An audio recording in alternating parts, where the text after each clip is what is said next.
Hello? Are you out there? I've been waiting for you to freaking. Oh,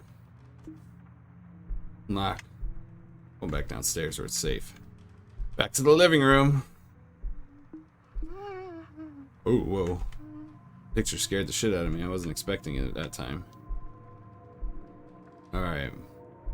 Here we are, the safe spot, the well-lit spot where I can see everything that's coming at me for the most part. Alright, let's read this note. Marcus note number 5.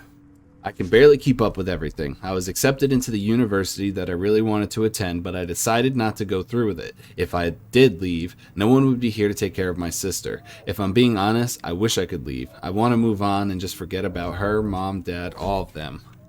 Oh my god, what's going on out there? I've decided to attend this community college first and then transfer to a university afterwards to save money. Also, I won't be in a ton of debt after I graduate, so that'll be nice. Last night I saw something a bit disturbing. As I made my way to my room, Lilith's door was slightly ajar and I could also hear this high-pitched scraping around. It was my sister scraping her nails against the wall. I turned the light on, there was blood covering her hand. She was running the tips of her fingers across the wall up to the point where her fingernails were now loosely attached to her fingers. She seemed so out of touch with reality. I looked at her other hand, but it was bent at an awkward position, her wrist bending toward her body while her fingers looked stiff.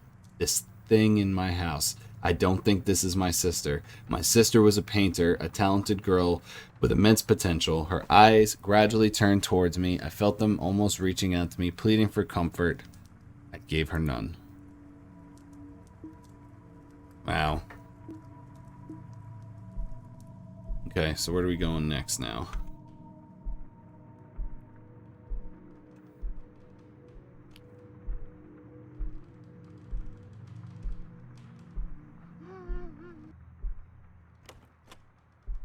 TV is still on. In here. Really don't want to go back in here. Ah, there is. And of course I have to shut the door to get to it. Come on. I know.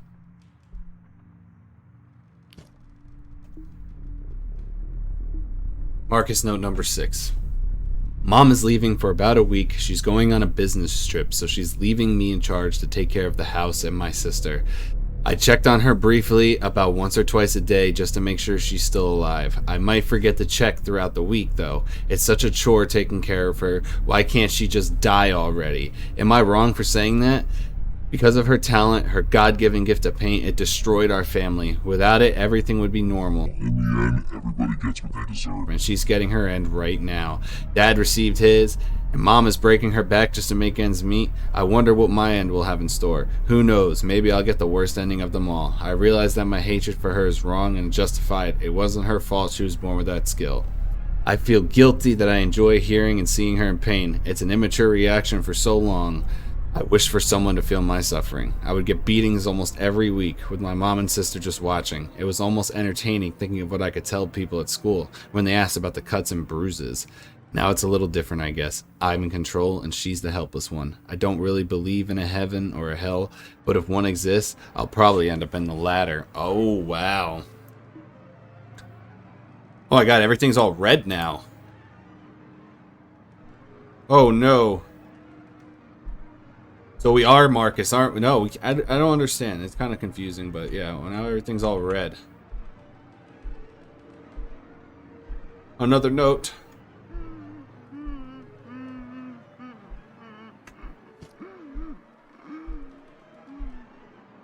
Is this Lilith note number 7?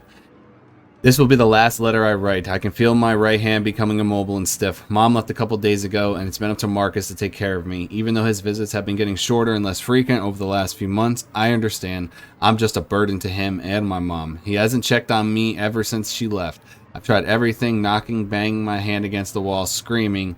I mean, that's all I really can do since I'm practically immobile. Sometimes I get my hopes up hearing him walk up the stairs. Just maybe he'll walk through the door and check on me. Did I deserve this for not standing up to my parents and letting all this happen? All of this. It's my fault. I'm sorry, Marcus. I promise I'll never be a burden to you ever again.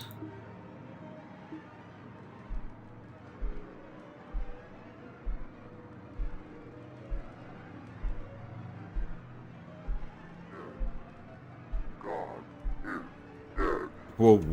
God is dead. God. Oh, there she is.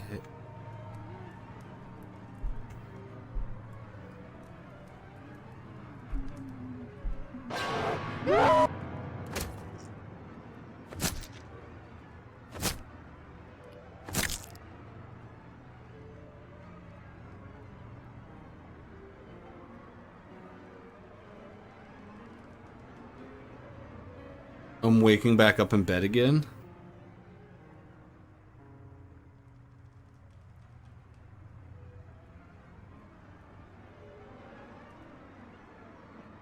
Not over yet, though. Ah.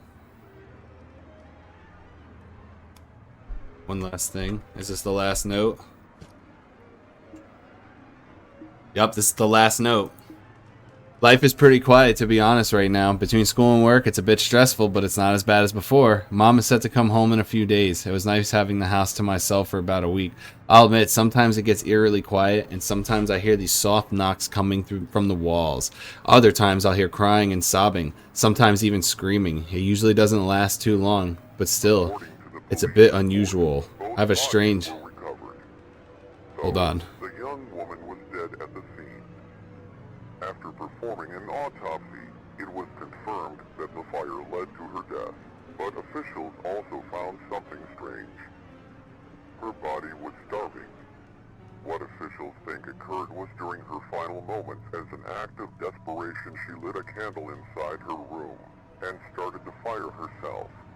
Her younger brother, Marcus Walker, might have neglected her to such a degree. She chose to end her life to ease her suffering.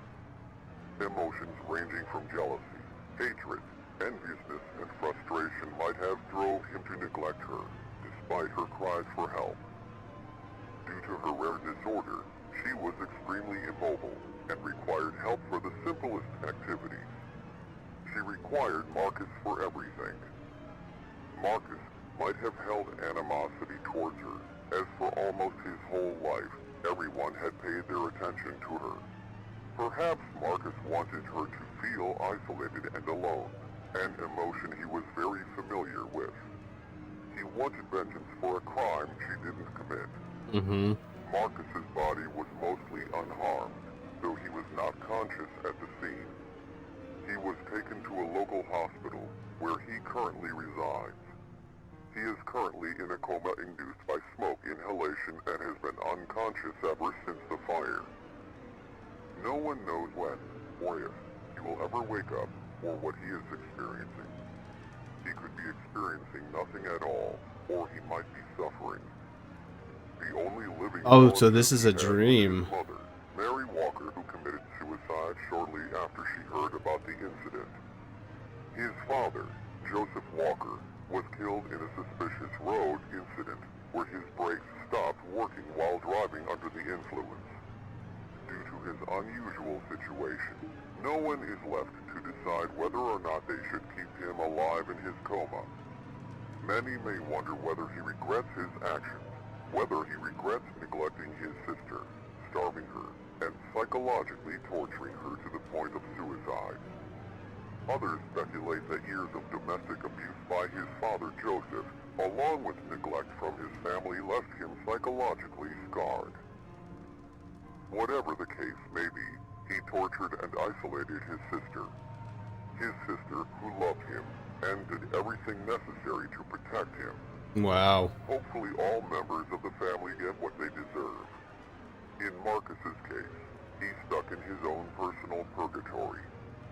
Stuck in a place between life and death, an eternity of suffering awaits him. Thank you for listening. This was Joseph Walker, bringing your local news to you. Okay, so this is Marcus. We're playing as Marcus, and we're inside of his personal purgatory. Yup, the house is on fire, and there she is. That's Lilith.